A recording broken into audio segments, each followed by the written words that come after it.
Assalamualaikum warahmatullahi wabarakatuh. Kembali lagi dengan saya Firdaus Ratna Amalia. Hari ini saya akan menjawab tema kegiatan Bimba A-I-U-E-O kedua, yaitu mengenai kegiatan bermain baca-bacaan.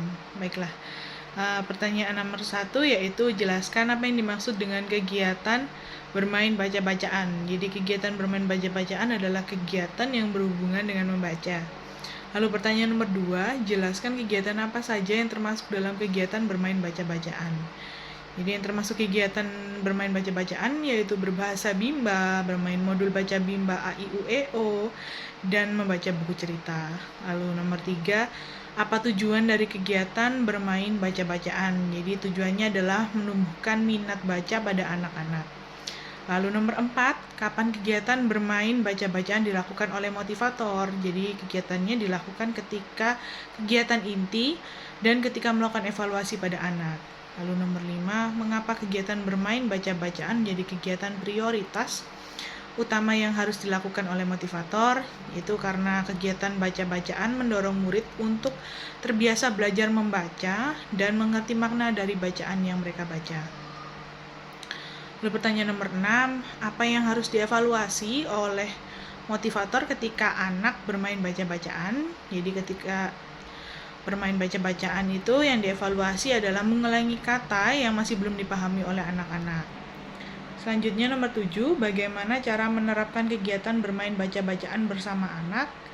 Jadi cara penerapannya yaitu berdialog menggunakan bahasa Bimba dan bernyanyi lagu Bimba, yaitu La Bimba, bercerita, mendongeng, dan melakukan permainan. Lalu nomor 8, apa dampaknya jika motivator tidak menerapkan permainan baca-bacaan? Jadi dampaknya akan jadi sulit untuk anak mengenali huruf dan juga jadi malas untuk membaca sehingga menghambat kemampuan mereka dalam memahami bacaan dan membaca di kehidupan sehari-harinya. Lalu saya juga akan menjawab mengenai teori bandul, yaitu pertanyaan nomor 1, jelaskan apa yang diketahui mengenai teori jam bandul dan berikan contohnya.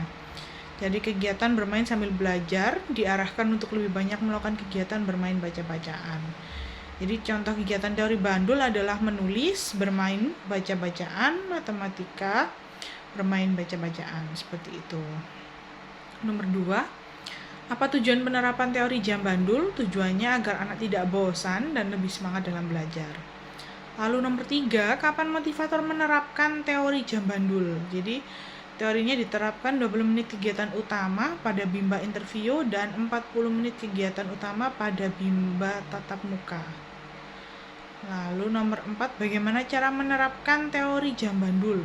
Jadi yang pertama, motivator wajib berupaya mengarahkan anak bermain baca-bacaan bersama-sama dengan cara yang menyenangkan sesuai dengan kemampuan anak masing-masing.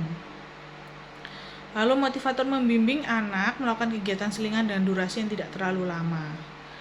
Lalu yang nomor 3, hal wajib yang harus dilakukan selama proses bermain sambil belajar yaitu motivator mengarahkan anak berperan aktif dalam kegiatannya, lalu reward diberikan minimal 5 menit sekali, dan evaluasi afeksi dilakukan setiap saat, serta melakukan evaluasi kognitif atau kemampuan dilakukan setiap 10 menit sekali.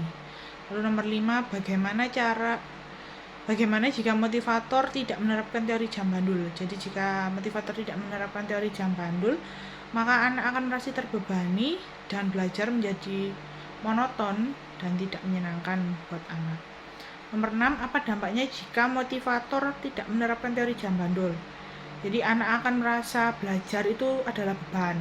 Lalu anak terpaksa belajar, merasa bosan dan tidak mau mengulang apa yang sudah diajarkan. Dan yang terakhir, anak lebih suka bermain game sehingga malas belajar. Sekian jawaban dari saya, kurang lebihnya terima kasih. Wassalamualaikum warahmatullahi wabarakatuh.